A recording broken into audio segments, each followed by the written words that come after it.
Yo bande de démons mafiosos et autres gangsters paranormaux. Et salutations à vous autres, créatures des ténèbres. Et bienvenue dans la tanière du diable des abysses.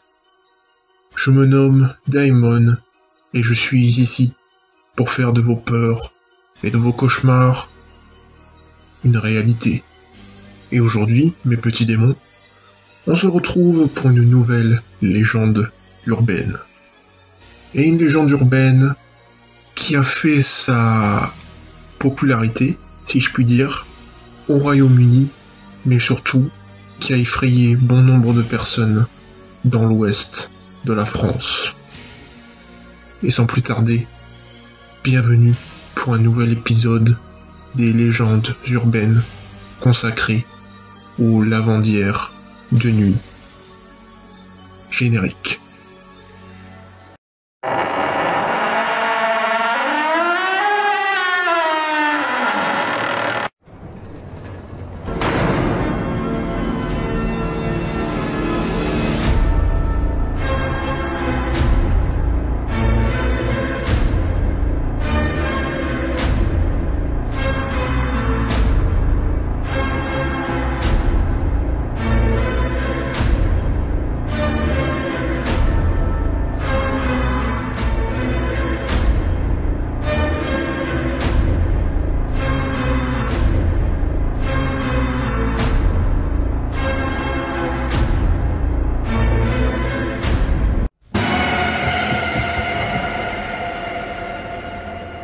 Au XIXe siècle, d'étranges créatures appelées lavandières de nuit furent l'objet de toutes les frayeurs dans l'ouest de la France.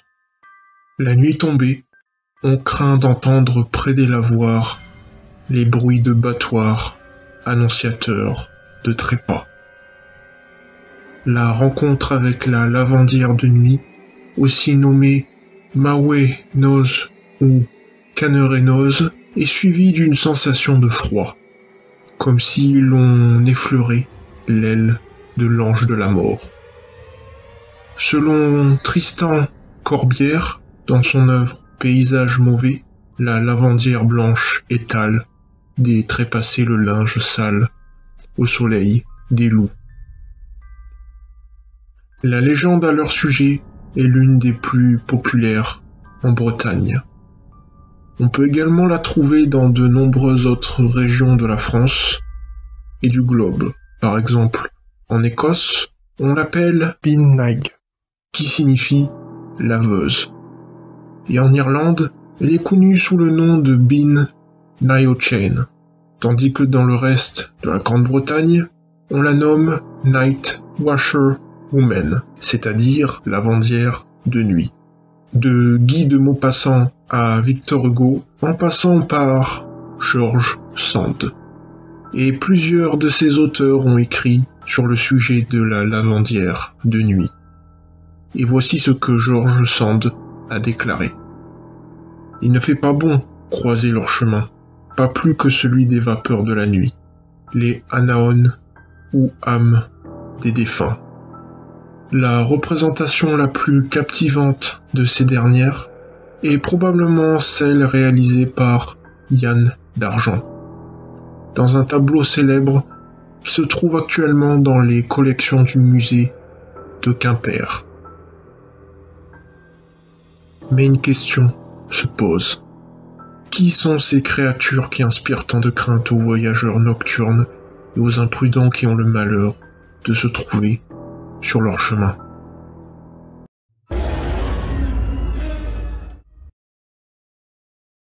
Il est difficile de donner une description exacte de leur nature.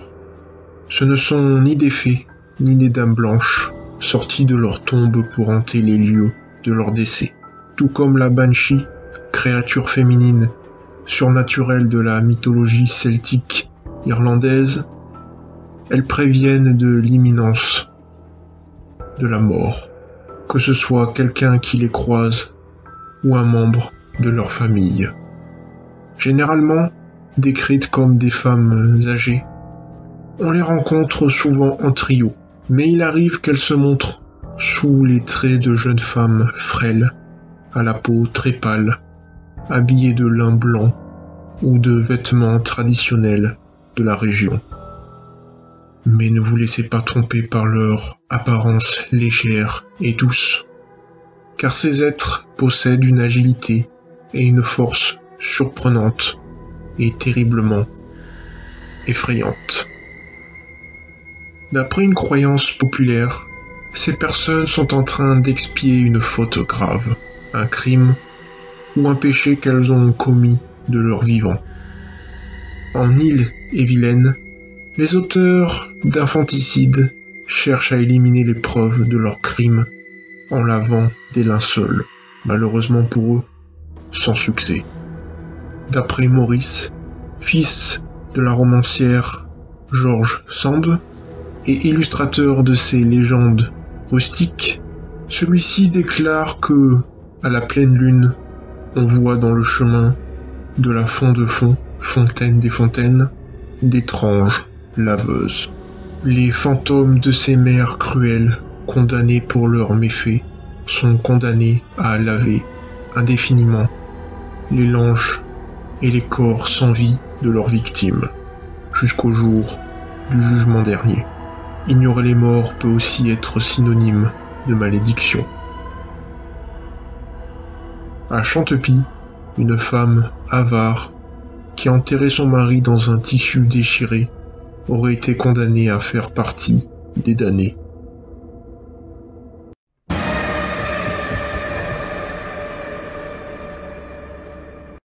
La plupart du temps, elles travaillent dans le silence. Mais dans le Berry, leur chant monotone et sourd se fait entendre. Dans le Morbihan, elles récitent une complainte qui décrit la nature de leur souffrance et la manière dont elle prendra fin. Jusqu'à ce qu'il ne vienne un chrétien sauveur, il nous faut blanchir notre linceul sous la neige et le vent. Il est déconseillé de s'approcher d'eux. Outre qu'elles détestent être dérangées, elles peuvent vous maudire ou exercer immédiatement leur vengeance. La rumeur colporte divers récits, parmi lesquels celui d'une femme originaire de la région de Poitiers. En arrivant à la voir, elle distingue, juste à temps, une lavandière appartenant à l'autre monde, dont le visage ressemble à un crâne, et qui brandit son battoir en sa direction. Fort heureusement, la jeune femme parvient à s'échapper. Il y a également eu ce jeune homme qui court dans la campagne la nuit, et croyant apercevoir une voisine âgée, s'approche d'elle, seulement pour s'écrouler sous les attaques d'une créature lumineuse qui l'enroule dans des tissus tachés de sang, et lui aussi parvient à s'enfuir avec succès. Mais tel n'est pas toujours le cas. Les lavandières se font parfois séductrices, demandant de l'aide aux passants. Dès qu'elles sont à leur portée, elles les saisissent, leur brisant les bras, les tordant avec brutalité, avant de les noyer.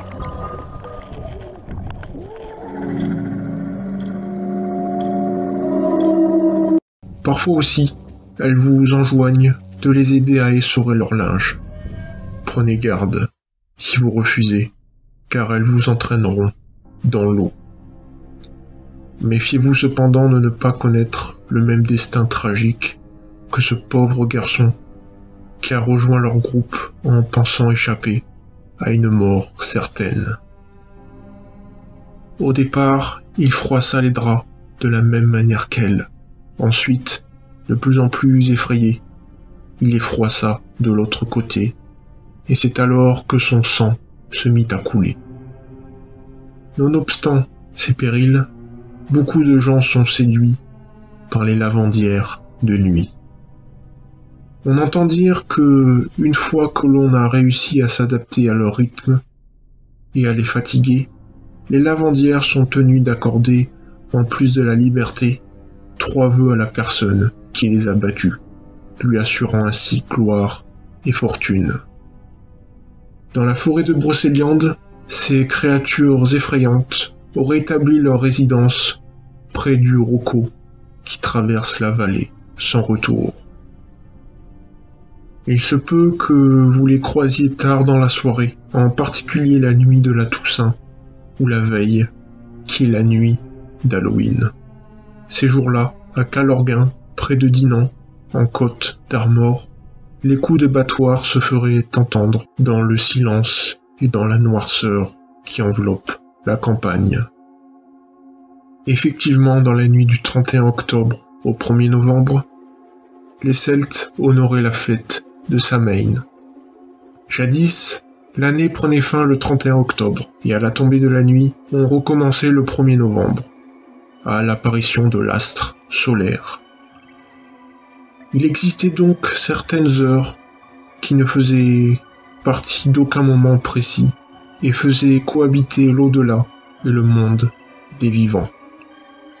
Et il n'y a pas de coïncidence si les lavandières de nuit choisissent précisément ce moment pour apparaître et semer la terreur chez les vivants.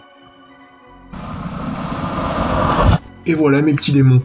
J'espère que la vidéo vous aura plu. Et si c'est le cas, eh bien, lâchez un like, abonnez-vous à ma chaîne, partagez si ça vous a plu, et faire découvrir aux autres. Mais surtout, regardez sous votre lit, dans votre placard, dans les recoins sombres de votre maison, car on ne sait pas ce qui peut s'y cacher. Et je vous souhaite de bonnes nuits de terreur.